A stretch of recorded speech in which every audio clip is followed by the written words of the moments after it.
consists and just algebra. And it consists of measuring and staying focused and staying on top of things as well. Wow. Okay. So first of all, your conversation is excellent. I love the way you use your hands and the eye contact. How long did you know that you wanted to be an architect? I've known since the 8th grade. Really? Yeah, I looked into the career a little bit, and I saw a few companies that I saw. I'm sorry. That's all right. But I saw a few companies that I actually kind of liked, and I wanted to look for. And I was like, but maybe there's something better that I can set a goal towards. I was like, I want to do something excellent. I want to do something better, making a lot of money every year. Wow. So why did you join True Colors? Why did you join True Colors?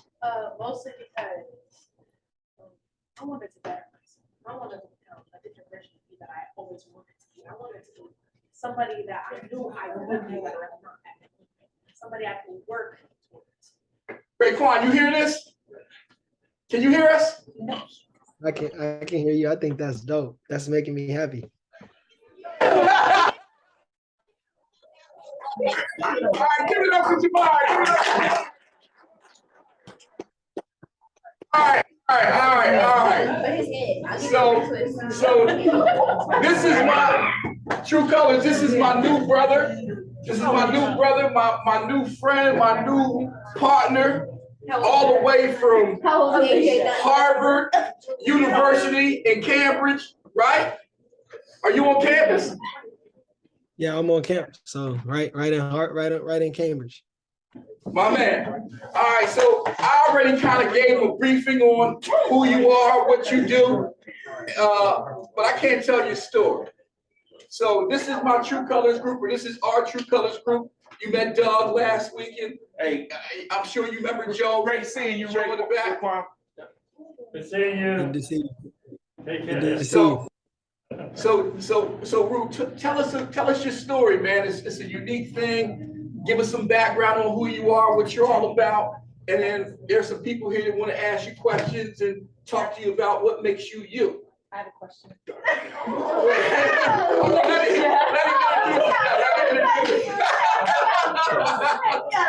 Hey, Ru, this is the first time the person has never even introduced themselves and the hands go up, right? This is crazy, right? So let's go here. Okay. Let's keep it professional, right? All right. So let's go. Quiet down. All right. So RuQuan, talk to us about who you are and give us some background. Okay. Yeah, I can handle that. I'm happy to be here because I remember being in programs like this growing up, and I always wanted to be able to come to a school like Harvard or, be able to speak in front of young people or start my own business or something like that. But I just felt like when those people that came back to speak to us, I felt like there was really no way for us to connect and for me to ever be like them and become them. So I'm happy to be here and just start by saying I sit in a unique position. I'm on campus here at Harvard. There's not that many Black students here, not many students of color, period. But I'm here. I come from Washington, D.C. My stepdad was murdered in 2018. I've had teammates and friends murdered since a young age, maybe about 5 or 6. It was when the first time I experienced gun violence. I've seen domestic violence in my house. I've seen every type of violence. I've seen all the drugs, all the guns, all of that, I grew up around. And so to be here is brilliant because that means that not only can I do it, but so can my siblings and so can y'all. So I come up in DC where it was tough. I've been robbed and held at gunpoint. Even people in my family have pulled guns on me before. And so these are real problems, right? Like real things that a lot of you guys deal with. I've seen sexual assault and abuse around me, and growing up. I've seen every type of violence, but I'm still here. Not only did I get into this one, but I got into 7 of the 8 Ivy League schools. So that's Harvard, Yale, Princeton, Columbia, and a few more. So if I can do that, I had a pretty good GPA. pretty nice SAT score. But being in programs like, it was because of being in programs like the one you're in. For me, it was called. Not to interject, man, but tell us about your GPA. What kind of GPA did you have in high school? I had a 3.9. So I also played sports and I ran a business. So my 3.9, it took a lot of focus and effort. But I think for me, school wasn't the most important thing. I just knew that I had to make sure I achieved high grades. So I'm just going to give y'all the secrets, because I think the secrets are how you get it done, the rules. All I did was figure out how to get an A in all the courses. So you do that by going to the professor, to the teacher, asking them, listen, I have goals that I have to achieve. What do I do to get an A in this class? And usually they'll tell you, you have to submit homework, or you have to get a good grade on the test, but they'll tell you, right? So when they tell you, you take that. You guys are good negotiators. You guys know how to talk. If they need something that you can't necessarily give them, you can find a way to negotiate too. The most successful people in the world know how to talk well.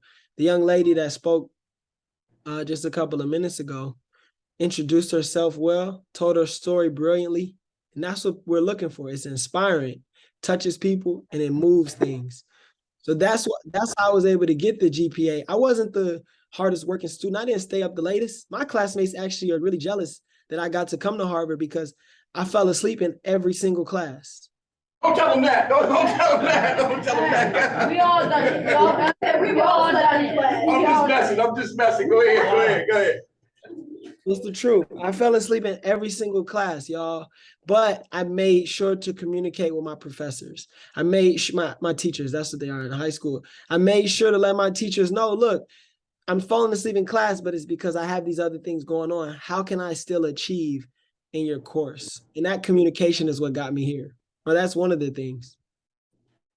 All right. So talk to our students about what it's like for an African-American male to be at Harvard University, and the process with that.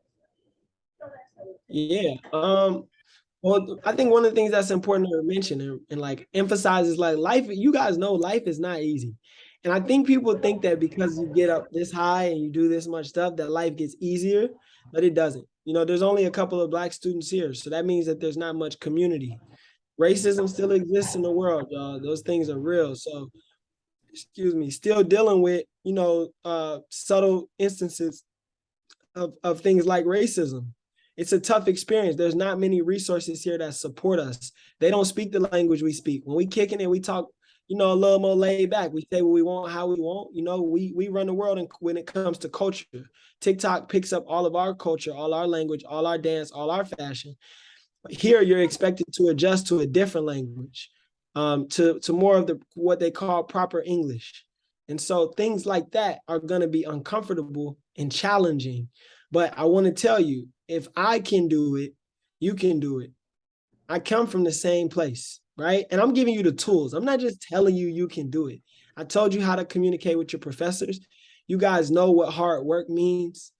If you write down a goal, figure out a plan to get to that, you can't lose. You'll absolutely achieve it. So I noticed a couple of people taking notes. That's one of the things that I learned. I was on a call with Oprah a couple of months ago. And Wait a minute. Oprah who? Oprah who? Oprah Winfrey. Yeah. I just wanted to make sure they was on the same page. Huh? So tell them again. Yeah, so I'm on a call with Oprah Winfrey a couple of months ago, and I noticed that she had a notepad out. And she was taking notes as I was speaking. And it encouraged me and inspired me that. And after that, I realized that all of my friends who are older than me, who are millionaires, they always keep a notebook. And there's some power in that book, because you can write down your thoughts. You'll never forget them, because they'll always be there. You can write down your plans and they'll always be there. So I don't care if you have to use your phone or if you want to bring a real notebook, but when you hear good things, you write them down. When you think good things, you write them down, because you're a genius. You got power inside of you that some of those things inside of you, only you have. So if you don't write them down, then they just go into the abyss. On my I want to say one more sentence. On my podcast, I said, one of the latest things I said was the graveyard, there are trillions of dollars of ideas in the graveyard because people die with really awesome ideas. So write your ideas down, write your power down on paper so that we can experience it. Hey, Quan, man, I see everybody writing stuff down now. I mean, it's the power that you speaking to them. It's real, right? Absolutely. Absolutely. I think, All right, go ahead. I'm happy. I'm happy to be here because I understand you guys. I come from where you come from. I know what your fears are because I am you. So I know we're afraid of losing our lives. I know we're afraid of gun violence. I know we feel like the world is our lives will end early. I know. And so sometimes we make poor decisions just because we don't know for sure that we'll get to see a long life. So I'm just here to tell y'all, look, I'm 20, a few years older than y'all. If I can make it here, you can make it here. I believe in you. And when I'm here, I just met a guy who's about 40 years old. He just raised $103 million for his company that helps young people in inner cities around the country. He's 45. So I'm 20. I raised a couple $1 million to go to college anywhere I wanted to go. He raised $103 million. So and he's 45. So that means that we can do it, guys. There are people here that are doing it. Just keep believing and keep writing that stuff down, keep advocating, and keep listening to the right people too who have done what you want to do. Hey, Ru, talk to the students about, in spite of the diversity or adversity that you're dealing with at Harvard, why is it important for you to stay focused and get your degree from Harvard University? Well, just like you need a driver's license when you're driving, or you want a driver's license if you don't want to go to jail, while driving, you want to have a degree that holds weight because it's a sort of what they call a rite of passage. And so what it does is it opens up doors that maybe wouldn't usually be able to open.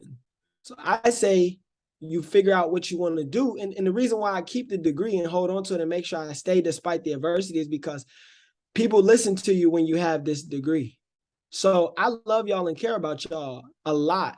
So when I'm in rooms with the president, I've been able to meet with the president and the mayors in different cities and people like Oprah Winfrey, like I told you, when I'm meeting with them, I'm telling them about you guys and how important you are and how many brilliant ideas you have and how much more resources we need in our neighborhoods. So with this degree, I have a little more credibility and they're more likely to believe what I'm saying because they believe that the people at this school are the smartest people. So being here is for y'all. I want you to start thinking about whatever goals you're about to achieve. Start thinking about how it helps somebody else. If it helps your little brother or your little sister, you're less likely to quit on it. I need you to make your goals more important than yourself because sometimes we let ourselves down and we're fine with it. We'll injure ourselves and be fine with it. But usually we won't put our friends or our loved ones in danger. So I need you to make your goals about someone else. And my coming to Harvard was for you so that you and your children one day when you're raising them can have the resources that you need because I love you and I believe in you. Hey, RuQuan, talk to the students about business opportunities and some of the projects that you're working on and some of your entrepreneur experiences and background. Yeah, for sure. Well, as you see, like on my wall, I put this together. This is like a film set that I put together in my room where I record my podcast, some of my TikTok stuff. Definitely follow me on TikTok. I got a lot of cool stuff on there. I don't do TikTok dancing. There we go. There we go. Okay. Good. I'll make sure. Okay. Make sure you follow back. Go ahead. You don't follow, if you don't follow back. Let's go. So look, that's what I'm talking about. So I created a clothing line in high school called Love One. And I created it. I'm actually going to challenge you guys to create something together. And I'm going to challenge the men in the room to hold you guys accountable and to assist you in fulfilling this, whatever idea you guys come up with. And whenever it's finished, I want to come back and see and be a part of it with you guys, or even be a part of the process of making it come to life. What I did was my stepdad was murdered in 2018. My teammate was murdered in 2017. Many friends and family have been murdered or shot up until that point. I realized that I was really afraid of dying in my city because everybody got shot pretty much. And I didn't want it to be me. So I walked around every day really afraid, really afraid. And to be honest, going back to DC, sometimes I'm still afraid because so I created a company that talked about love, and I made t-shirts that had a message of love on them so that the world and our communities can understand more and read more about love and be interested in love.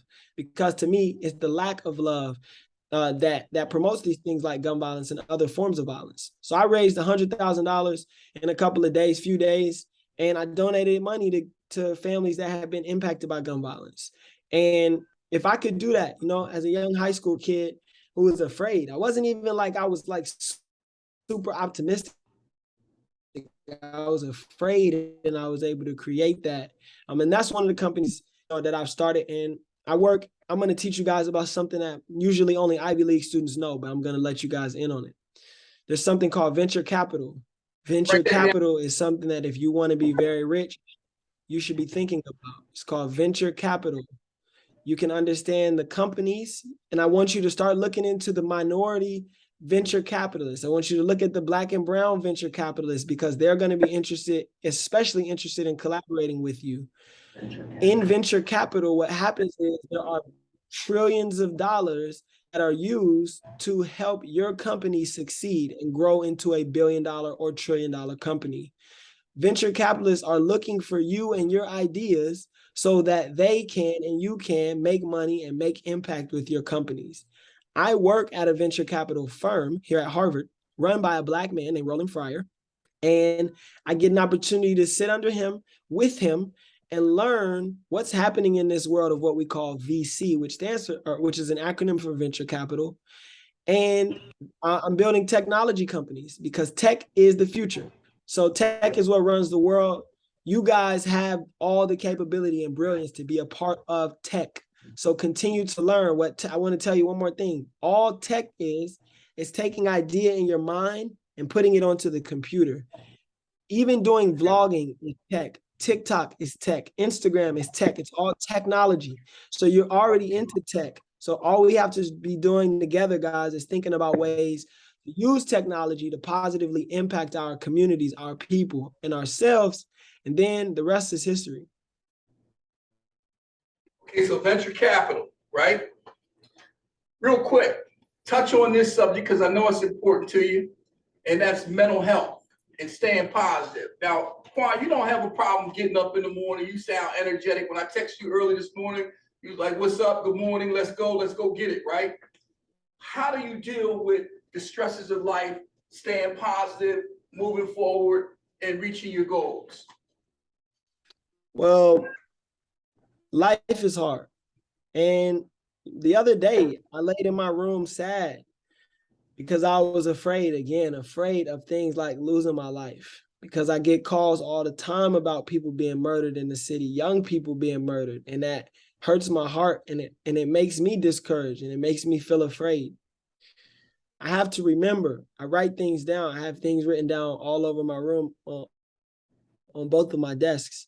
If you look at my content, then you know I have things written down, and I keep my notebook. And I am always able to remind myself of what's really true. And I believe and I hold on to the fact that no weapon formed against me shall prosper. And that's a phrase that maybe your grandma has said or your mom. But it's important to remember that no weapon formed against you shall prosper. I believe in love, and I believe that I'm protected by love and with love. And because of that, no matter how I feel, the truth is love protects me. So when I feel down or when I feel up, I can always come back to love. I always write about love. All my art is about love. My companies are named after love. My videos are about love. I'm always talking about, thinking about, singing about, listening about love. That way my mind has the right things in it. So when I don't feel great, I remember what love means, what love feels like, what love sounds like. And I'm able to bathe in that. I'm able to sleep next to that. And that's what keeps me warm. And that's what keeps me going. Okay, we got about 5, 10, we got 10 minutes. I'm gonna open it up to questions from our students. Who's first for RuQuan Brown? Questions? Ms. Smith? Wait, I didn't raise my hand. Okay. Wait a second. Well, you raised it in the beginning. You got a question? Yeah, I don't ready. Should I say it with my chest? Yes. Introduce yourself first. Oh. Always say it with your chest. Always say it with your chest. All right. Go ahead. Introduce yourself. All Introduce right. yourself. All right. My name's Alasia Smith. You got a girlfriend? She wants to know. Alasia, look, I don't have time for a girlfriend. I'm too focused on making an impact on my community, Good. focused on serving my brothers and sisters. If I had a girlfriend, she would want all my time. I wouldn't be able to come and talk to y'all. Exactly. Let me know when you're ready. All right. Oh, quiet, respect. Go ahead. Hi, my name is Jemima Keithan. I was the speaker that you heard, talking. And my question is, what were you struggling with really hard? And my other question is, how did you know that you were going to be where you are today?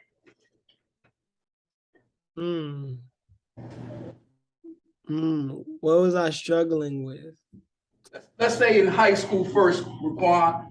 Did you struggle with anything in high school? And how did you stay focused to be where you're at now at Harvard? Yeah, I did. In high school, I struggled with something that they call imposter syndrome. And what imposter syndrome means is that I felt out of place. I felt like I didn't belong. I was always the real smart kid. I had all the questions. I was the kid that wanted to stand up and speak my mind and say things with my chest. And my classmates didn't like that because my classmates were afraid. They were insecure. They were nervous and anxious. So my confidence offended them. And it made me afraid. It made me feel like I should be quiet. I shouldn't stand up for myself. I shouldn't say what's true.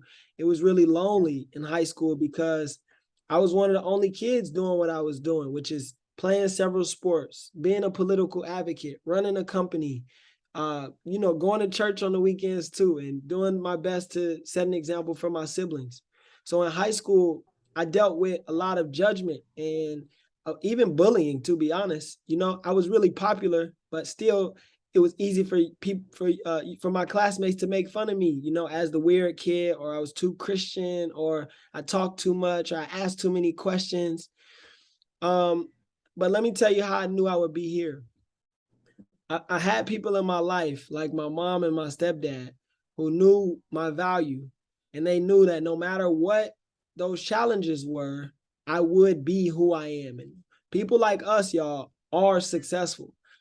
Sometimes our circumstances or choices prevent us from experiencing that success, but we are naturally successful.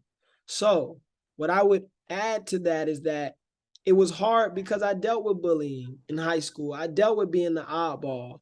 And bullying in today's day is not always beating a kid up. It's emotionally and mentally, or beating them up or leaving them out and things like that. I got left out of all the stuff. I ain't get invited to the parties and stuff, but I was able to pick up the phone and call the people who loved me and believed in me and be encouraged. So the reason I post TikTok content and YouTube content and Instagram content is for you guys, so that when you feel down, when you think that you can't make it, there's always somebody, and it's me on the internet for you to go to be reminded that you're great and you will achieve what you want to achieve.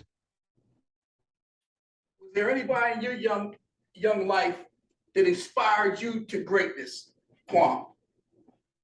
Yeah, absolutely. I'm not sure if you guys know who this is, but there's an older gentleman by the name of Deion Sanders, who's a coach, college football coach now. He's been a football coach for the past 15 years, probably, maybe even 20. And he played in the NFL. He's in the NFL Hall of Fame. And his name is Deion Sanders, like I said. And for me, he had a huge impact on my life because he introduced me to love in a beautiful way. He showed me what that looks like, what that feels like. And my parents did too, don't get me wrong. But outside of my home, Coach Prime was there to show me what that love looked like. And all I'm doing is continuing that legacy. Now I'm here to show you guys what love looks like, right?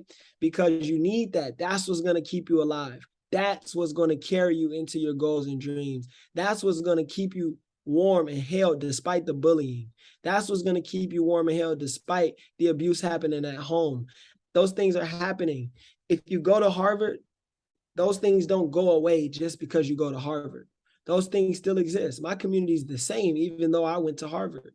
So once you learn the fundamentals of life, which is love, that's the one thing, the most important thing, you'll be good no matter what. Hey, Quan, man, talk about value and understanding your value. And I'm transparent, so talk to the students about you and I's negotiating, and you're not just talking for free, right? You got to pay you because you know your value, right? Right? Absolutely. Yeah. So talk to students about that and understanding their value, and if you're going to do something, it requires a service. Understanding your value requires some type of compensation at this point in life. Talk about that. Yeah, well, look, where I am, guys, I'm thinking about my future. I'm thinking about my family one day. I'm thinking about my children one day.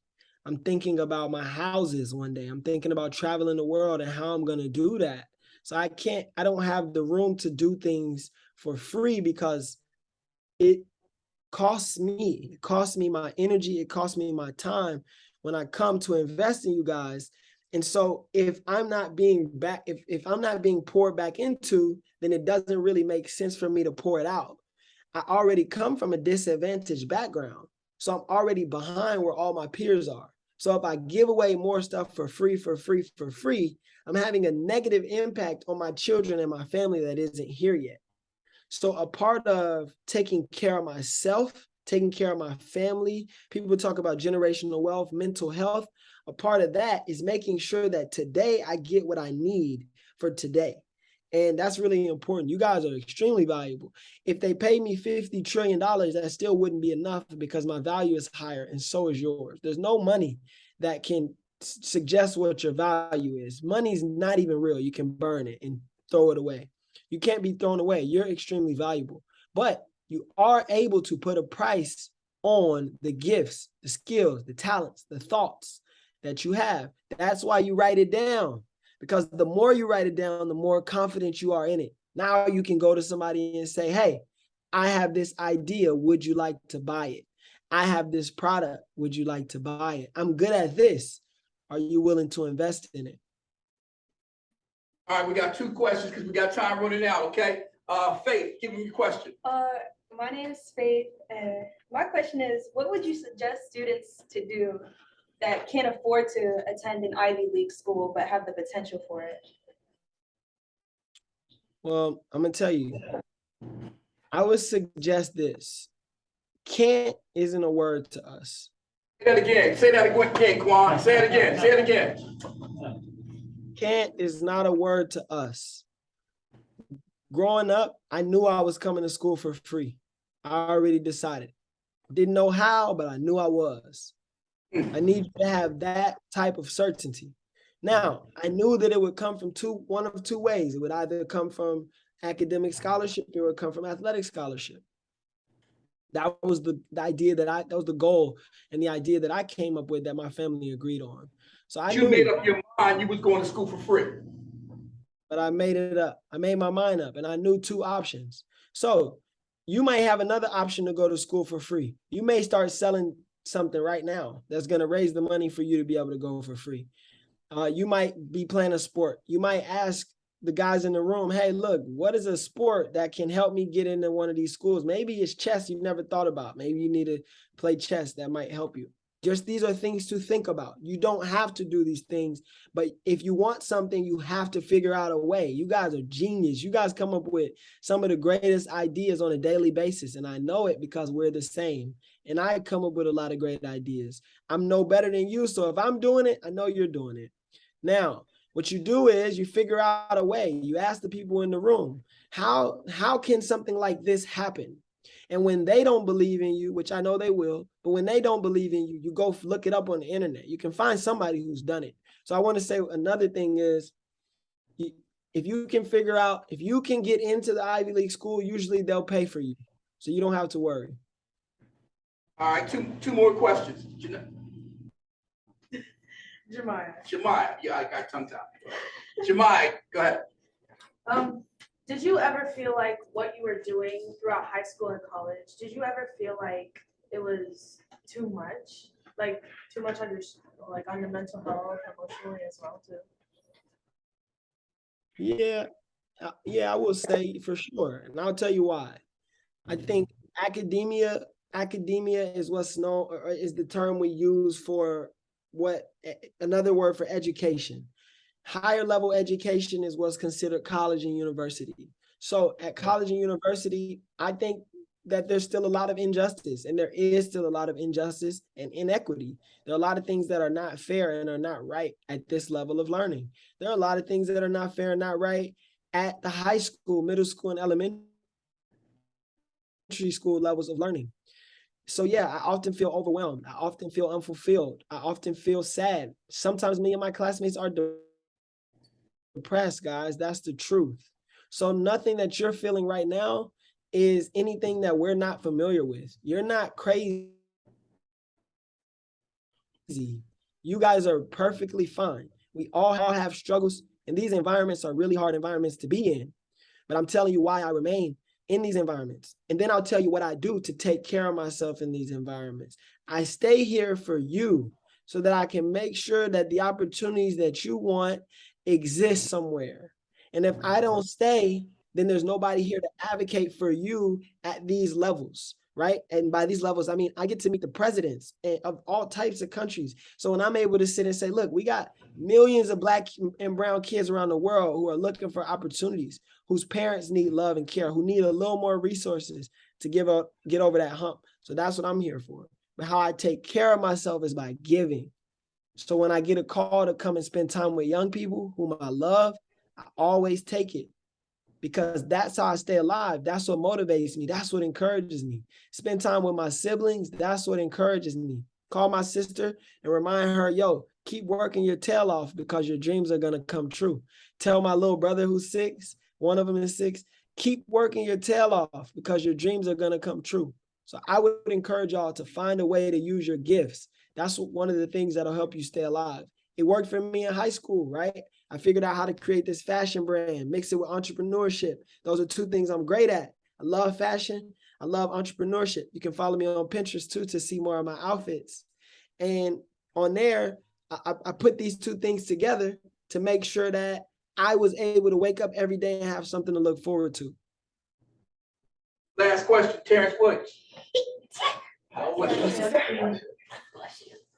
How would you motivate young people like us? And the other question is, how did you get over depression at like your age?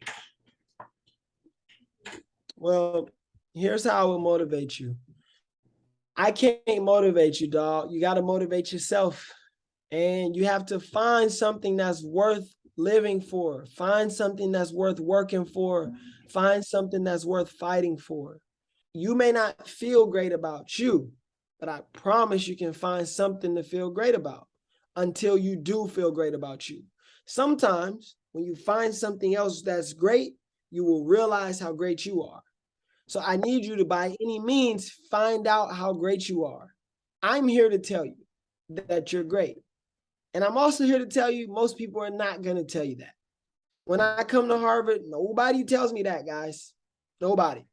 That doesn't exist at this level of the world. You know, maybe there'll be awards one day to say that I'm great, but nobody tells you that here, even if they know it.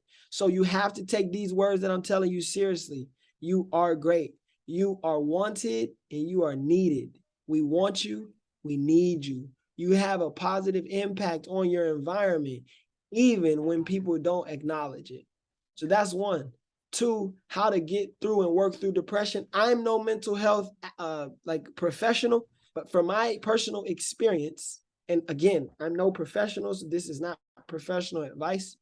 From my experience, I find ways to love myself. And what that means is I'm willing to do whatever it takes to make sure that I am good. There are times where I don't go to meetings. There are times where I don't go out with my friends. There are times where I don't pick up a call from my ex or from even a mentor, sometimes even my parents, because I have to protect my peace. I have to protect my heart. If I'm sad, I know what to do to be joyful. I'm going to tell you one more thing. You have to understand you. Understand you by asking yourself questions. I think one of the craziest things that anybody has ever said is that you're crazy if you talk to yourself. If you don't talk to yourself, how will you know yourself? Ask yourself questions. Examine yourself. Dig deep into your own heart so that you can learn who you are. RuQuan, man, I can't tell you enough how much that meant to us, man. Thank you so much. Absolutely. It's motivated. I'm on. Think you're sensational. You're my brother. I love you. I can't wait to see you again. We got big things to do. Is he coming here? I don't know about that. I don't know what God has I'll go planned back for with us. him. I'll go But I back hope, with him. I would hope, I would hope, I would hope, I would hope. Let me know. All right. Come on, man. Thanks a lot. Appreciate it, okay? So we can. Hold on. Let's be respectful. Good luck to you. God bless you. We wish you well. And now that we know that you're at Harvard, there's a piece of true colors in Harvard, I was brother. about to say, now I'm going to Harvard. See there? Good. Good. Yeah, I like that. I just want to say one more thing. Keep that energy, guys. If I can do it, you can do it. So whoever said I'm going to Harvard, write it down, look it up, go on YouTube. There are people that have told you what their way of getting there was. You have people in the room. You have me on the internet. Figure it out. You can do it. I believe in you. Last night. All right. One more time for RuQuan Brown.